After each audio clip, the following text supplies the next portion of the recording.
They travel at speeds pushing 200 miles per hour. The very best drivers in the world putting their lives on the line every week.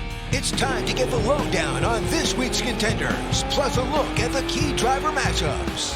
Right now on Gaughan Racin.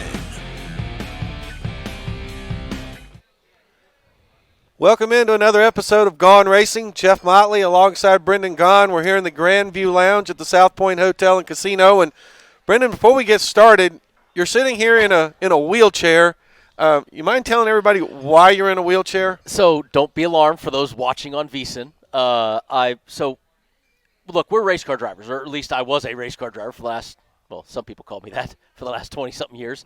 I've had an insurance policy, and I've had a lot of ties in my life to a great organization called the Miami Project. It's Nick Buonicotti. A lot of people, it's football season. Remember his father, Mark Buonicotti, on the undefeated Miami Dolphins team from back in the day. Nick played, who just recently passed away, I believe. Yes. And his son was a football player at Citadel, I believe. Citadel or somewhere? His son was injured playing football and had a spinal cord injury and is a quadriplegic. So the Nick Buonicotti Fund is with the Miami Project, Dr. Barth Green. I've had ties to Dr. Green. Those locally know Jerry Herbst of Terrible Herbst fame, Riley Herbst, the NASCAR driver. His grandfather, the Miami Project, saved his grandfather's life. Paige Jones, Parnelli Jones' son, another driver that was part of the Miami Project. These are things that as a race car driver you have to worry about. You have to think about, what happens if I have an accident. Well, Darrell Gwynn, of course, the drag racer that some people are very familiar with, is in a chair. He's from the neck down. He's been, what is it now, Jeff? How long has it been? 20 years? It's been more than 20 years. Yeah, I mean, Darrell's been in a chair for 20 years. So the Darrell Gwynn Foundation does a lot with NASCAR. Darrell called me up and said he's doing the Darrell Gwynn Wheelchair Challenge to support the Nick Buonicotti Fund to Cure Paralysis with the Miami Project, which are things that I've been a part of and doing stuff for my whole life. And so the deal is you got to do the wheelchair of the day for the day. So I'm in the chair for the day. I have a crew follow me around showing how easy life is. Did I say easy in a chair? I say you gain a new appreciation for what people deal with. So you'll have some very strong arms by the end of the day. We're trying to raise some money, and what I said this morning when I was starting my intro on this, Jeff, is we're not trying to make people that are in chairs say, oh, look at how terrible this is. Look at how we're trying to show people at home there are a lot of things that you don't realize that you take for granted. Just trying to get to my car this morning with a thing of coffee between my legs. It didn't work very well. I don't want to know how that ends. So little things in life become difficult, and we're trying to raise some money to try to help the Nick Buonicotti Fund to cure paralysis. So that is why I'm in a chair. To the folks at the South Point who, as I wheeled in today, looked and went, oh, my God, what happened? This is for charity, so don't be worried for those watching at home. I appreciate the email you sent ahead of time. Time to make sure we can set the stage up right.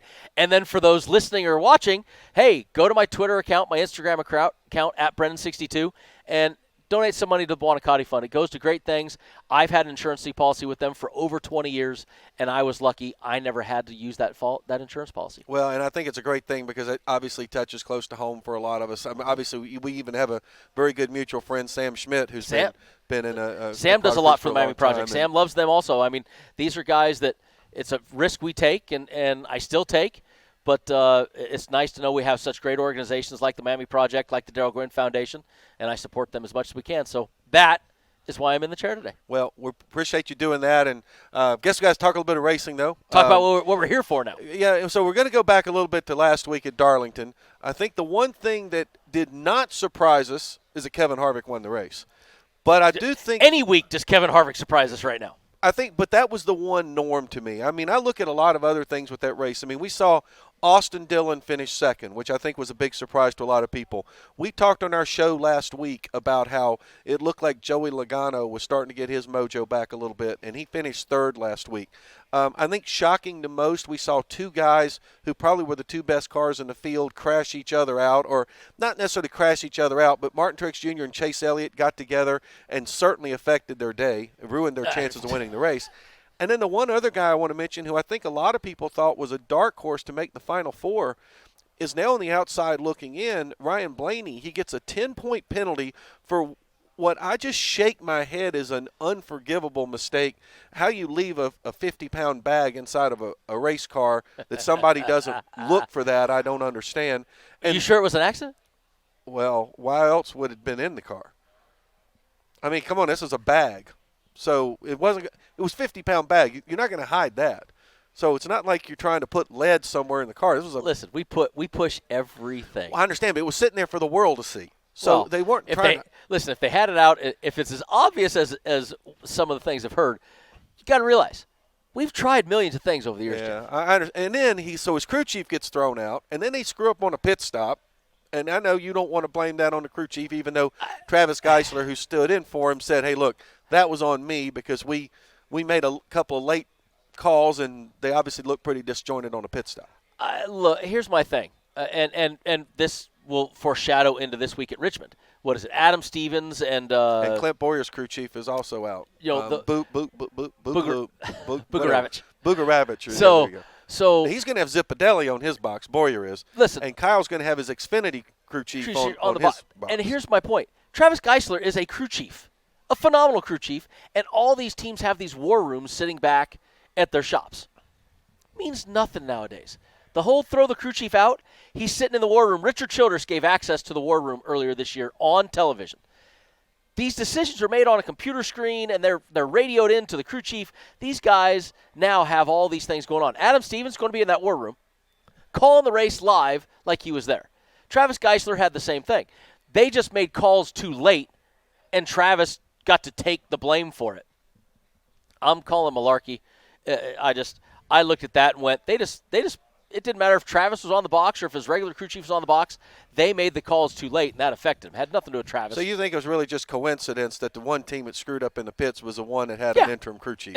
They would have screwed up if the crew chief was on the box. It would have been the same. But at the end of the day, this was a horrible weekend for Ryan Blaney, a guy that a lot of people thought had a chance to kind of get up there and be in the mix later on. I mean, he is now last. No stage points, a 24th place finish. Horrible day for Blaney. He is out. Austin Dillon, huge boon coming in second. You know, if there's anybody that wanted to – if Austin Dillon could have won that race, lock himself into the round of 12, he was trying his hardest.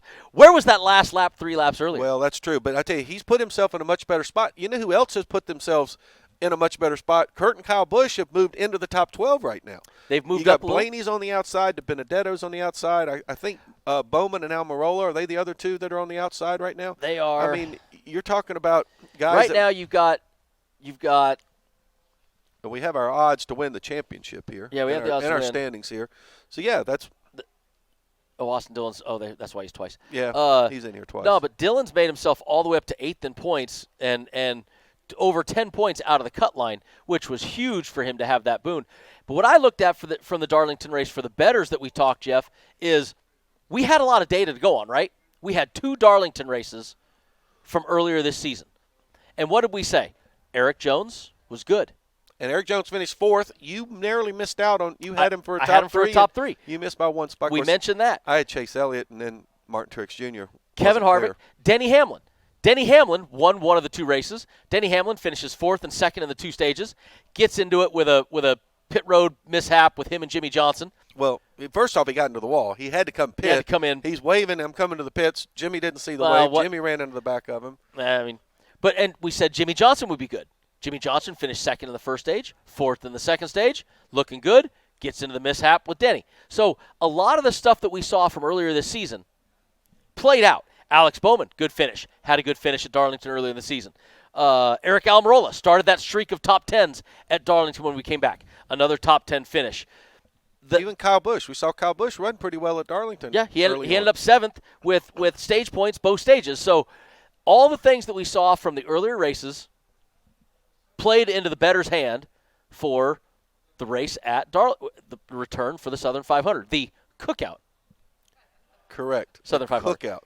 A lot of people watched our show last week because people were tweeting at us pictures biscuits of Bojangles chickens. So thank you for all the tweets with the Bojangles chicken. but it was the cookout Southern 500. How about you send me a milkshake? All right, so now this week we're going to go to a track for the first time this year, and it's the first time ever at Richmond that that it's only one time. Right. Richmond was the cutoff race, and now Richmond is in the playoffs, which is going to make a difference. We've got 9 races left, and 7 of the tracks we have been to. The only 2 we have not been to this year, the Roval at Charlotte and Richmond. And Richmond is coming up this weekend. So that race actually, because of the pandemic, ended up getting moved to Darlington, I believe, earlier on in the year. So we're talking about a track that we've got no data points this year. So I think a lot of people are going to be looking at last year. Martin Truex Jr. won both races last year. Kyle Busch won both races in 2018. I think we're still on the Kyle Busch has got to show us something this year. But if you're Kyle Busch, you got to be thinking this is an opportunity this week. Well, we only have, like you just stated, we have no data from this season, which is normal. Not normal because normally there's 2 races at Richmond. There's only 1 this year.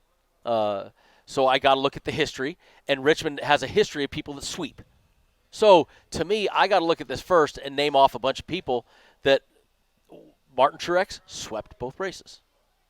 What, last year? Martin Truex Jr. won both races in 2019. Denny Hamlin, I think, did the same thing the year before. It's been a while. No, Kyle Busch won both races in 18. The year before that. Then I think it was Denny the year before. I believe it was Kyle Larson and Joey Logano won the races in 70. Denny actually, even though it's his hometown racetrack, he grew up about 10 miles. Martin Truex hometown track? Well, Martin Truex Jr., as we've said, is every track east of the Mississippi, or in the Eastern time zone, Eastern time is Martin Truex Jr.'s home track. But this is truly Denny Hamlin's home track. He grew up in Chesterfield about 10 or 15 minutes from the track, and Denny actually has not had that many wins there lately.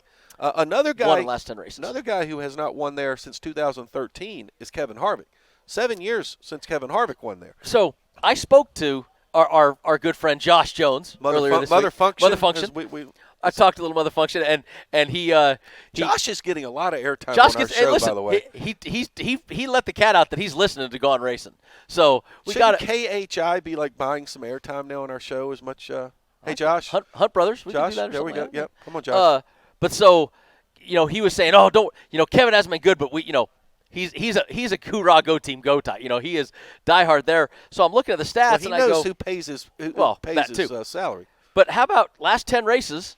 Kevin Harvick, 7 top 5s, 8 top 10s. Average finish 6.4. 2 people have better average finishes. One, Joey Logano at a 6.0, and the other at a 5.6, Kyle Busch. So we talk, we talk gambling, and we go with JVT on the edge, and talk about stats. And everybody says they want more short tracks. The short tracks. When I look at stats, I say, okay, how do people do? We go to Las Vegas Motor Speedway. The guy with the best average finish at Vegas Motor Speedway is 11.1, 10.9. At Richmond, the same 10 people. There's 10 people with single-digit average finishes. It's the same 10 guys. So right now as a bettor, I circle the 10 guys. Kevin Harvick, Truex Jr., Brad Kay, Joey Logano, Denny Hamlin, Kyle Busch, Kurt Busch, Jimmy Johnson, Clint Bowyer. Those 10 guys have single-digit average finishes. As a bettor, I look at that and go, okay, I know where I'm starting. I'm not going outside that group. Now I'm going to throw out a name that – you're going to go look at his stats right now. I'm looking down. I'm trying to foreshadow who you're going to pick. In 2019, he had 2 very mediocre runs at Richmond. He finished outside the top 10 in both races. Okay. However, in 2018, this driver finished 2nd and finished 4th. I'm talking about Chase Elliott. I think Chase Elliott is a guy who is kind of flying below the radar going into Richmond because I think the odds makers, and we talk about the lines a little bit later, are looking at how he raced in 2019 there. But when I see a guy that finished 2nd and 4th in 2018, it means he's comfortable on that racetrack. And we saw him run really well there when he was in the Xfinity Series. And I think he's definitely a guy that is going to be a dark horse for the race this weekend. So going back through his stats, he did. He was 2nd and 4th in 2018. Had a good race, 15-13 the year before. Go the years prior, though, all double digits. But I'm just saying, I think when you have back-to-back races where you're 2nd and 4th at a racetrack, I think that's going to give you some confidence. I mean, I don't remember all the intimate details of every race. Like, I don't know, was his car bad? Did he get into an accident? Did he get into a Hasselhoff with somebody? Did he have a flat tire and have to rally back? Chase Elliott has Darlington. Snake bit at Darlington. Phenomenal. Goodness gracious. Was doing great. Everything was going great at Darlington. Truex Jr., of course, was the by far favorite of the race. But Chase Elliott was running Well, he was leading the race. Truex was passing him, and Truex wasn't clear and put him And they messed up. I mean, it happens. So And then remember the Darlington race back. We came back from the pandemic. Chase is running up front, and gets Kyle wrecked Busch by runs into Kyle the Busch. backup. So I'm looking at Chase Elliott and saying, okay, I am high. Hendrick Motorsports had a great race at Darlington. They did when we came back from the pandemic. Jimmy, Alex, William, Chase, and you look at the race yesterday or this weekend. Alex top 10, Byron top 10. Byron ran well, Yep. absolutely. Fifth place, sixth place. Chase Elliott leading, Jimmy Johnson doing well. So I see that Hendrick organization is better than they've been. And if you look at their finishes at a place like Richmond, if you go through all their drivers, they do have flashes of brilliance. Chase Elliott, to me, is the odds-on favorite for that team. So if you're going to have me pick a Chevrolet team and single someone out, I'm singling out Chase Elliott. Well, and that's why I just think he's a kind of a dark horse guy going into Richmond. But obviously, I mean, when you look at Richmond, and all right, first off, let's go back on this. A lot of people like to ask, what track do you compare Richmond to? Now, Richmond is kind of its own anomaly. I sort of think the closest track I could even come close to comparing is probably Phoenix, even though it's a little bit of a bigger racetrack. It's a quarter of a mile longer. But I know we hate doing that, but everybody likes to compare racetracks. What is it like? And I believe Phoenix, to me, is the closest one, although you've driven on both of these racetracks. So, I mean, obviously it's just like Iowa, but the Cup guys don't race at Iowa, so that doesn't count. So, to me, here's my problem. Richmond is a short track, 3/4 mile short track. Everybody loves short track. Everybody loves Richmond. Now, anybody that knows me a little bit, even if you know very little about me in racing, you know I hate Richmond. There is something about that track that always sucked for me. Dennis Bickmeyer is the president of Good friend of ours. Richmond. Good friend. Used to be at California Speedway. I love Dennis. Dennis and I are great friends. He knows that I have no love lost for his Richmond Speedway. That being said, the track is gorgeous. They've remodeled the inside. They've done all that stuff. They spent all this money to make Richmond even better, and I would never want off the schedule. But for me, Richmond was a place that I could never get a hold of. As judged by the stats, the guys that get a hold of it and stay there. Chase Elliott, the guy we were talking about, has got a hold of it but hasn't stayed there. That's what concerns me a little bit, is he hasn't stayed there. The other guys have got a hold of it, and they're always there. Kevin Harvick, he may not have won in the last couple of years, but his average finish is 6.4. Well, I think one of the amazing things about Richmond when you look at it, we found these other tracks. Like we talked about how Kevin Harvick had never won at Pocono, and Denny Hamlin had never won at Dover. So even the top guys, there were tracks where they had not gotten victories. When you look at Richmond, Hamlin has won there. Harvick's won there. Keselowski's won there. Logano's won there. Both the Busch brothers have won there. Bowyer's won there.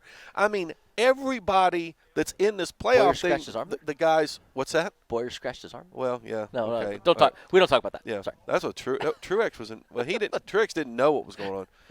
Shouldn't have even gone there. Yeah, shouldn't have even gone there. Okay, Ty Norris, hope you're not listening. Yeah. but you look at the odds for the race when we get to the next segment. We talk about we get into the odds. When you look at the odds, those names every single one of those guys you just named, this is not like Talladega week. This is not like even last week at Darlington.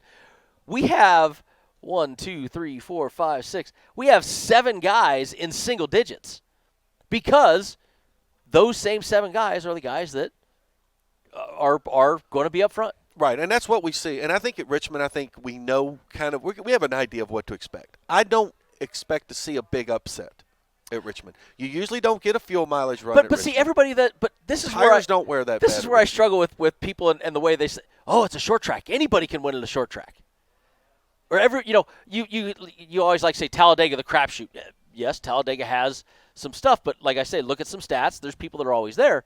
But people love to say that Talladega or short tracks are the equalizer. Guys that run short tracks can run good at Richmond because it's a short track, but it's the same guys. I completely agree with you there. I don't think you see big upsets at Bristol, Richmond, or Martinsville. Yes. Now, what you can see sometimes on the short track is you can see a top guy get caught up in a crash because the cars are so packed together on a shorter track. And I think sometimes when people want to say a short track race is a crapshoot. Now, and Bristol is probably the worst because at Bristol has a crapshoot ability. Well, you're running so fast at Bristol when there's an accident. Like at Martinsville, a lot of times you can crash at Martinsville, pull the fender off, and it doesn't affect you. You just keep going. Whereas at Bristol, you're running so fast. There's And Richmond, you're running so fast that you can really tear your car up a lot. And at Martinsville, when a guy crashes, he goes out to the wall, he sits out there, and one car's in it. Maybe two. At Bristol, you come down, you wipe out 15 cars. At Martinsville, we do a lap in, 21 seconds, 22 seconds? Yeah, and in Bristol, you're probably getting around about 15 seconds, right? Yeah, it's same length track. So, that's how the difference in speed. Richmond's fast. Richmond has close quarter racing, but as a bettor, I'm not going to look today down in the Cole Custer, Ryan Newman, range, Eric Jones even range at 33-1. If we're talking a win, I'm going to stick with those top 7-8 guys and say these are the guys that win here. These are the guys that will be there in the end. Well, and I think that's going to be one of the keys. And when we start talking about the odds, I think people are going to see that there's a huge drop-off. There's going to be a huge drop-off in discrepancy in the odds going into this race too, and very large.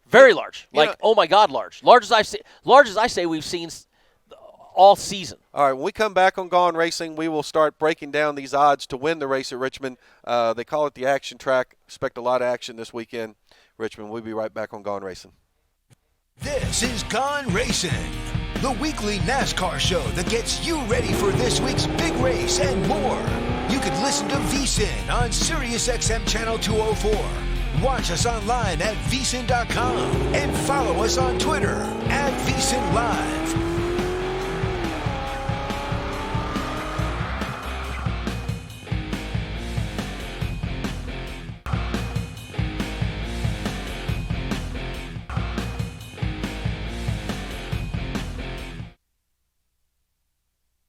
Welcome back to our weekly NASCAR show, live from the Sportsbook at the South Point Hotel and Casino in Las Vegas. Now, back to Gaughan Racing. Welcome back to the Indeed.com studio. Find the high-impact hire. Kind of. The satellite. Find the high-impact hire your business needs at Indeed.com/high-impact. You'll find lots of great candidates and no long-term contracts at Indeed.com/high-impact. Yeah, we're going to call this the satellite Indeed.com studio here in the Grandview Lounge. Do you think the VSiN guys go on Indeed to look for people to replace us? I don't know. Well, the thing is they have to find some other guys that know racing. So anyway. All right, Jeff Motley, Brendan Gaughan, back here in the Grandview Lounge at the South Point Hotel Casino. What's that? Do we know what we're talking about? Well, we fake it till we make it, right? There you go. We're going to talk about the odds to win here in this segment, Brendan. We touched on it a little bit earlier. Kevin Harvick, Martin Truex Jr., the co-favorites at plus 400. Truex coming off winning the last two races at Richmond. Harvick is a favorite every week, no matter where we go. Won last week at Darlington. He's been strong all year. Richmond probably not one of his favorite tracks. He hasn't won there in 7 years, but I certainly will never pick against Kevin Harvick. Denny Hamlin, hometown track at plus 450. A little bit of a drop-off then. Kyle Busch won both races in 2018. He's at plus 700. A couple of former winners, Brad Keselowski plus 800 and Joey Logano plus 900. And Chase Elliott, who we talked about, had two top fives in 2018, did not run as well. He's 10-1. Now, after we get through those 7 guys, the drop-off is immense. It's kind of like if you're in the ocean and you're walking on that shelf that's like in 3 feet of water and suddenly – you take one step and you're in 20 feet of water. That's kind of what we're looking at here. The next guy's in line, Ryan Blaney, who had a horrible week at Darlington last week, 25-1. Kurt Busch, a former winner at Richmond, 28-1. Then we got 3 guys, Eric Almirola, Clint Boyer, and Jimmy Johnson. 4 guys, and Eric Jones, all at 33-1. And then a couple of guys who actually had good runs at Darlington. Alex Bowman and William Byron are both 50-1. And, you talk about momentum. William Byron got a win at Talladega, got a top 5 at Darlington. He's got momentum. I think he's starting to feel it a little bit. I'm not necessarily saying I'm going out on a limb saying William Byron's going to win, but, boy, 50-1 is pretty good odds on a guy that, it's got some momentum going. I'm just looking at that discrepancy and Ryan Blaney from 10-1 to 25-1. And I'm looking at Blaney. This is a really bad week for Ryan Blaney to have to have Richmond. You look at what Ryan Blaney's stats, and this is not a good track for him. He's on the outside of the points. He's 16th. He's not only outside. He's got 4 guys he's got to climb over to get in. It's not good. Blaney is. Keep in mind, he got a 10-point penalty before he ever took the green flag at Darlington. You were saying, is Kyle Busch? Is this a Well, it is make or break for Ryan Blaney. I'm saying this is the week for Ryan Blaney that he's got to be worried. He's that far out because that penalty, because that finish, and he goes to a track where his average finish here, Jeff, is 25.6. Mize, a little tough to see. The good thing he's got going for him, he's got 2 teammates that have won there before, and Keselowski and Logano are in pretty good shape to move on. But there's not much teammates can do to help you at a place like Richmond. No, either. It's a short track. I mean, it is what it is. I have a desperation time for Ryan Blaney. I'm going to be on the don't on that. Kyle Busch plus 700, highest number we've seen on Kyle in a while to win a race. And I softened up my stance last week. I told you that I'm not on the don't quite as much on Kyle, even though he hasn't won. He is running well enough that, to me, he's running well enough to advance at least to the round of 12. After that, I'm going to say, then I'll join your page that Kyle Busch is in a tough spot. But Kyle Busch well, the great thing with Kyle Busch is he also knows the next week he's going to Bristol, where which I still think I will make him the favorite at Bristol. After what he did at the All-Star race, I'm going to say that he at least is not the Kyle Busch this year that we've struggled. Kyle Busch was fast there. But remember, we've also said Kyle Busch, without practice, Kyle has been unhappy. Well, we just said, last week I said on the show, he had Darlington races earlier this year where practice had a good run, top 10. He had run there twice in Cup and had run Xfinity races there.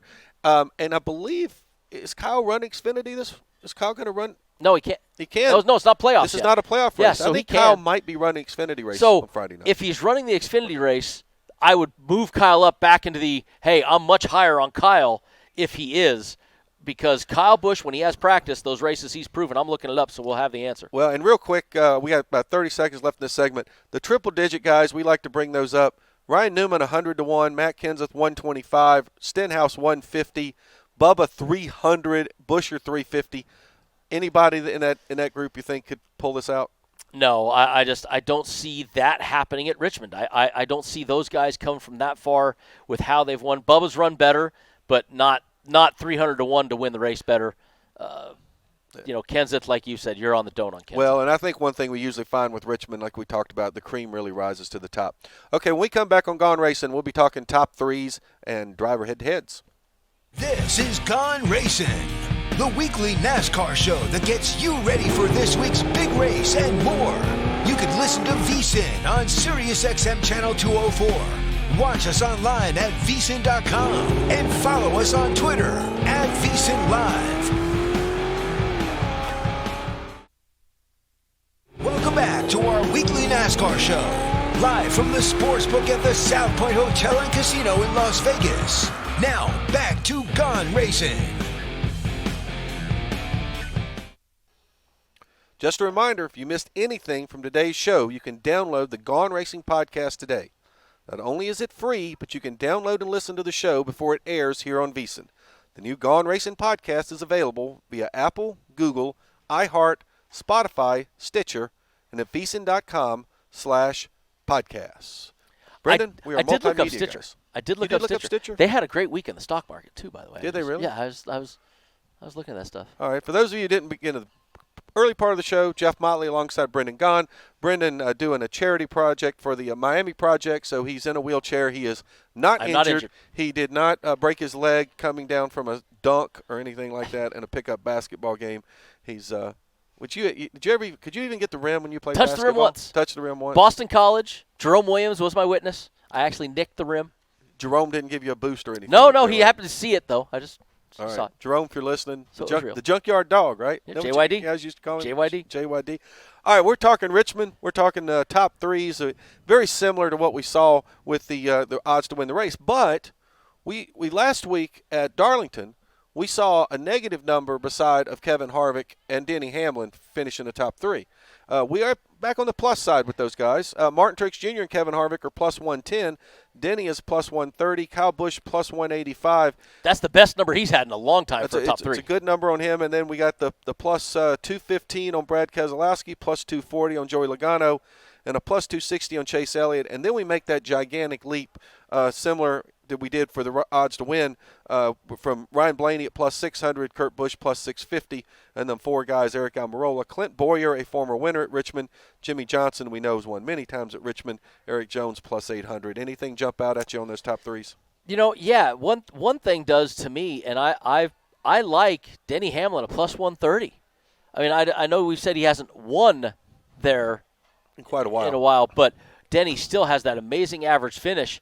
And I like that. And also, I got to tell you, I mean, not foreshadowing that I may have bet Kevin Harvick to win last week at Darlington and hit that on the Gaughan Racing League. Hint, hint. But wait a minute. I had the same pick. I picked him too.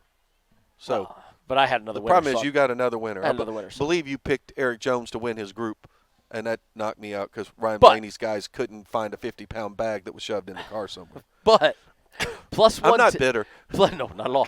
Plus 110 on the guy that won both races last year, and plus 110 on the guy that is the massive odds-on favorite every race this year.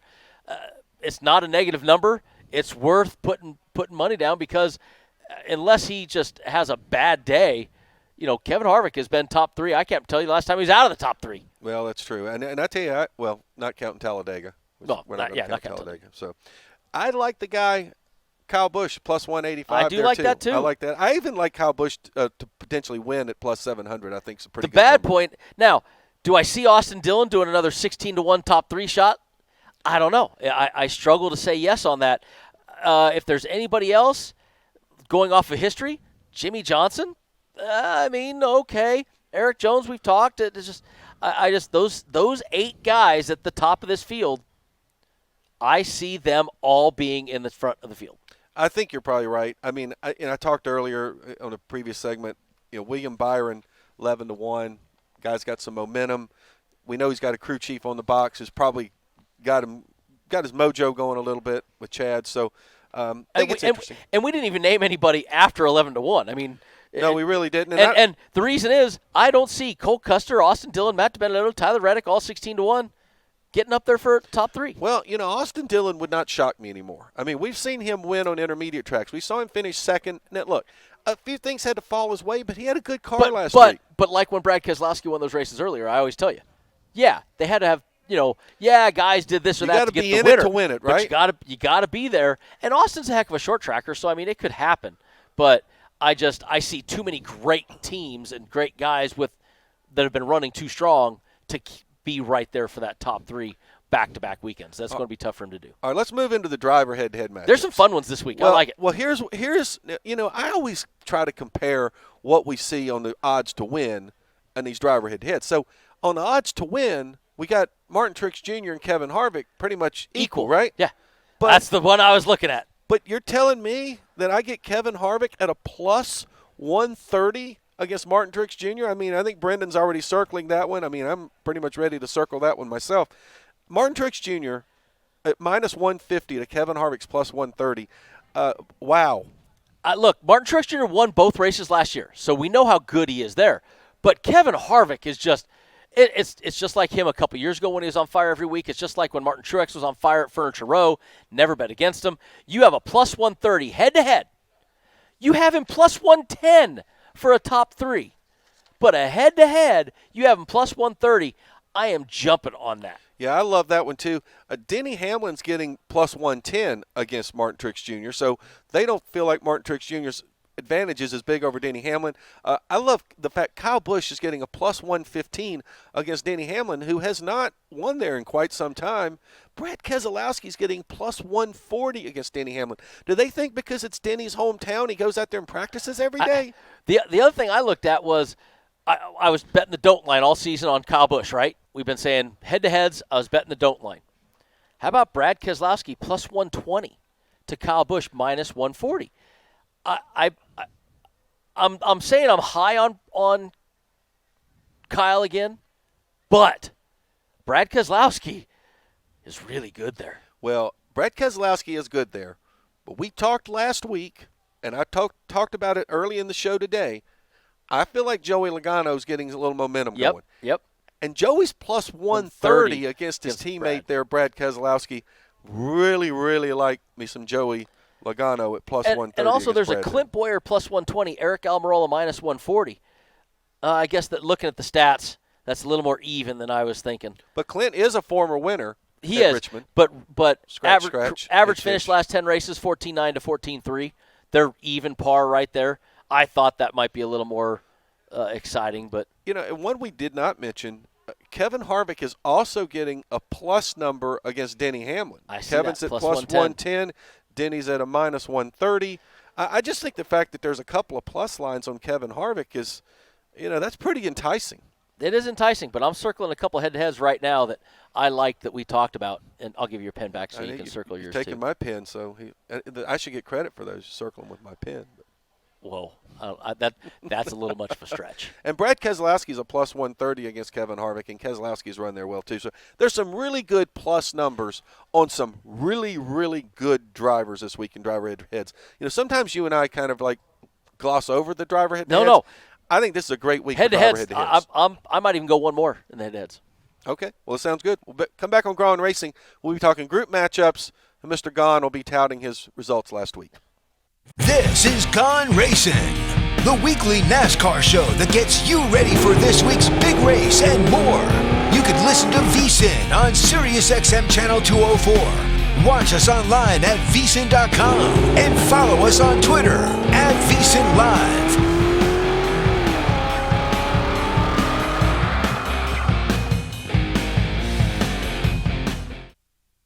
Welcome back to our weekly NASCAR show, live from the sportsbook at the South Point Hotel and Casino in Las Vegas. Now, back to Gaughan Racing. Welcome back into Gaughan Racing, our final segment. Jeff Motley alongside Brendan Gaughan here in the Grandview Lounge at the South Point Hotel Casino. Brendan is representing the Miami Project today. He's in a wheelchair. He is not injured. He is not hurt. He's not been in a motorcycle crash or you ain't going to worry about that. Hey, listen, I had bad enough crash on a BMX bike. Bicycle what crashes. What makes you think I'm going to go for a motorcycle? I don't know. Just he's not injured. He's not hurt. Great cause, the Miami Project. If you don't know about it, look it up. A lot of injured racers throughout the years. Daryl Gwynn is specific here, but we have a lot of people who've been in certain situations like that, including our good friend Sam Schmidt. Okay, it's time for us to start talking about our group matchups before some fun numbers, and it looks like a new record as far as I can remember for the longest odd. I agree with you. We're going to see that, but let's start in Group A. Now, speaking of long odds. We have no one in the plus 100s in Group A. Martin Truex Jr. is plus 210, Denny Hamlin plus 260, Kevin Harvick plus 310, and Kyle Busch plus 310 in Group A. Give me some, right? I might be scratching something out here. Hold on. So Kevin Harvick is your co-favorite with Martin Truex to win the race. He is more of a favorite. Now, remember, these odds come from different places. The odds to win come from the South Point. The top three is DraftKings. Westgate gives us the odds for these group matchups. But the Westgate's saying Kevin Harvick plus 310 to beat Martin and Denny and Kyle Busch. Wow. Yeah, I look at that and I'm like, you got to be kidding me. Kevin Harvick. Yeah, I like Kevin Harvick a lot there. It's just it almost pays you as much to win the race. Plus 310 to a plus 400. I know. And how do you – well, I guess they figure one of those four guys is probably going to win the race. Look, I think Denny Hamlin's got a great chance to win the championship. I think he's having a great year. I think he puts a lot of pressure on himself at Richmond because it is a hometown track. Now, Brad at Michigan. Right, now, to Denny's credit, at least this time he doesn't have to worry about getting a bunch of tickets for people because he's not going to allow any fans at Richmond this weekend. You and I know a little bit about that. Do we?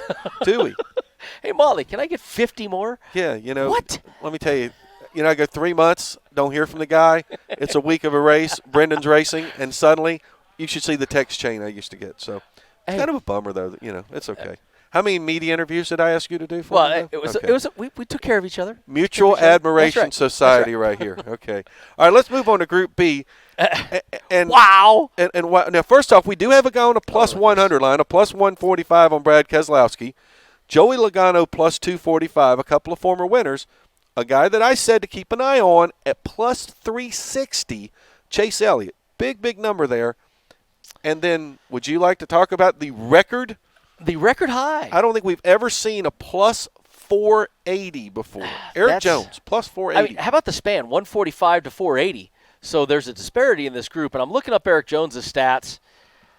6, 13, 11, 14, 38, last 5 races. Definitely not a place that looks like he's gotten a hold of. The 480 almost entices you because it's such a great return. But even that plus 360 on Chase Elliott is a great return. Chase Elliott is running extremely well right now. We've talked about how 2 years ago he was so good at this track. I would jump all over Chase Elliott there, but I'm also high on Brad Keselowski, but he's plus 145. But the 480 entices. I mean, look, what do odds makers do? They try to entice you. True. Well, right now, Eric Jones at plus 480 is a big enticement. Just to beat 4 drivers, that's – well, and I've kind of been on the Joey Logano train, and he's a plus 245 is a great number. Is a good number on Joey. All right, let's look over at Group C, another one where we see high numbers on really everybody. Eric Almirola is the favorite over here, plus 205. Then we got 2 former winners at Richmond, Clint Boyer and Kurt Busch. Both are plus 270. And Ryan Blaney, who I think he's got his back to the wall. But I gave you the stats earlier. I know. Plus 355 but for a reason. That is for a reason. I agree, but put a dog in the corner and they might come out fighting, plus 355 to me. I understand the numbers, and yes, we're data-driven society these days, but plus 355 on Ryan Blaney I think is a pretty enticing number too. Yeah, not as enticing, and the finishes for Eric Jones seem to be a little better than Ryan Blaney at this track. But Blaney at 355, there's a reason he's that dog. I am not jumping in. That is not enticing enough to me. If I'm going to pick anybody out of that group, Clint Boyer has proven time and time again when his back is against a wall, he can perform. Well, and Kurt Busch is a guy who's got a little pressure on him. I mean, he's gotten himself into the top 12 to move to the next round, which, Kurt last year got knocked out in the first round of the playoffs. So I'm sure he wants to get past that first round this year. This is a good track for him. The one guy that seems to have been fading is Eric Almirola. He has been fading the last few weeks. But ninth again once he returned to the track that he'd been 2 good runs at earlier, he showed it again. But he's going in green this week. Now we'll move over into Group D. Boy, you're talking about even group here. Throw a blanket over these guys. You got 3 Hendrick cars in this group, but you got Alex Bowman, William Byron, and Matt DiBenedetto, all plus 265, and then Jimmy Johnson plus 275. And, boy, I could make a case for all 4 of them. The one guy that I'm kind of been disappointed in has been Matty D lately. I don't think they have been nearly as strong the last few weeks. And, he barely eked into the playoffs. And then, and he's already on the outside looking in. Chip in a chair. I mean, look, remember, the poker statement, chip in a chair. You got a shot. He made it. He's got a chip. He's still got a chair. Well, in baseball terms, it's the old bloop and a blast, right? But he is definitely behind the 8 ball, so to speak, already. Jimmy Johnson plus 275. I named one of those 8 guys that have those single-digit average finish. Jimmy Johnson is one of them. Now, hold on. I know we talk about what have you done for me lately. Jimmy Johnson lately has 7 top 10s in 10 races. How did he do in 2019? Brendan's going to look up on his phone. People hate it when he's on his cell phone. 12 and 10. 12 and 10. Okay, top 10. He was 8, 6, 8, 12, 10, last 5 races. I think William Byron's a hot guy right now, driving with a lot of confidence. So I'm liking Byron in that I'd group. go Jimmy Johnson in that one. Group E, we got Christopher Bell and Cole Custer both at plus 265, and Ryan Newman, Tyler Reddick at plus 270. That's a tough one for me to handicap. You've got, with this awful Rookie of the Year ruling now, Cole Custer has already won it at 265. Tyler Reddick, who when he surprises, he doesn't just surprise and go, oh, hey, look. And he's when he proven surprises, to adapt to these tracks pretty quickly. I mean, he's run places for the first time in a Cup car with no practice, no qualifying. And been top 10. Well. So, I mean, that's where I'm there. Ryan Newman has not been the sneaky assassin this year. I think that Ryan has, by his standards and by his, I bet he'd say he's had a pretty abysmal year for him. He did not get off to a good start, obviously, at Daytona. Yeah, no joke. Although he had a chance to win the race. So, I mean, for me, Cole Custer has been, of course, one of the stronger ones, but Christopher Bell, how he's the favorite of that group. I mean, look, yeah, he ran great in Xfinity and truck there and stuff, but he has not shown me anything. over that Levine team. Well, in our last group, Group F, Michael McDowell, Ty Dillon, both plus 260. John Hunter Nemechek and Ryan Priest plus 275. Again, I mean, I think you've got a strong feeling about that group. To me, it's throw a blanket over the floor. John Hunter has showed really strong how well he can do when he is comfortable to place, and he is comfortable at a Richmond. I know he didn't have a lot of data points for Cup, but against that field, I do like John Hunter. Okay, well, it's getting into that time where we're going to make our picks, but before we make our picks... Who gets to go last? Who gets to go last? Anyone? Bueller? That's all fine and good. You can tout yourself. How did you do last week? Brendan was the big winner last week. I did have Kevin Harvick to win the race. Thank you very much. You and I both had Kevin Harvick to win the race. Unfortunately for me, we did go head-to-head, I think, in Group C. And we argued about it in Group C. And I said, Eric Jones, you're missing the boat. You were right. Again, I'm still bitter that Blaney's guys were 10 points behind before the race ever started. The pit crew also won. We had a three-way battle in Group C. The pit crew had Kurt Busch, you had Blaney, I had Eric Jones. Just saying. The pit crew did get a win last week, though. They did pick Joey Logano to win in Group B, so we got to give them a credit there. They got 3 points for that. But Brendan was a big winner at plus 275. And I almost had Jones as a top three. He was fourth. You did. I could have had a big week. But I was ultimately the big loser. So because I was the big loser, I get to pick first. So my picks for this week, I really think this is Kyle Busch bounce back week for Kyle. I think he's got a chance to do well. I'm going to take Kyle Busch to get a top 3 plus 185. I'm going to go with a couple of head-to-head matchups. I'm kind of sticking on my Kyle Busch bandwagon there at plus 115 against Denny Hamlin. I said I've been on the Joey Logano train. I'm going to stick with Joey here. Plus 130 against Brad Keselowski, his teammate head-to-head. I cannot let that Kevin Harvick plus 310 go. That's a good number. I'm going Kevin Harvick plus 310 in Group A. And then my last pick, I'm gonna still believe in Ryan Blaney. I'm going to give Ryan Blaney a shot. I love the big number, the plus 355 on Group C. I'm going to go Ryan Blaney in Group C. And then I get the distinction of announcing the pit crew's picks for this week. Pit crew's got a couple. Does I get to go last? Yes, you do get to go last. Pit crew's got a couple of top 3 picks. Joey Logano at plus 240. Austin Dillon at 16-1. The pit crew's going into the groups for the rest of them. They're going Kyle Busch at plus 310 in Group A. They're jumping all over that record, plus 480 for Eric Jones in Group B. And they're going Kurt Busch head-to-head against me in Group C. So that leaves me picking last. Did I mention I picked last?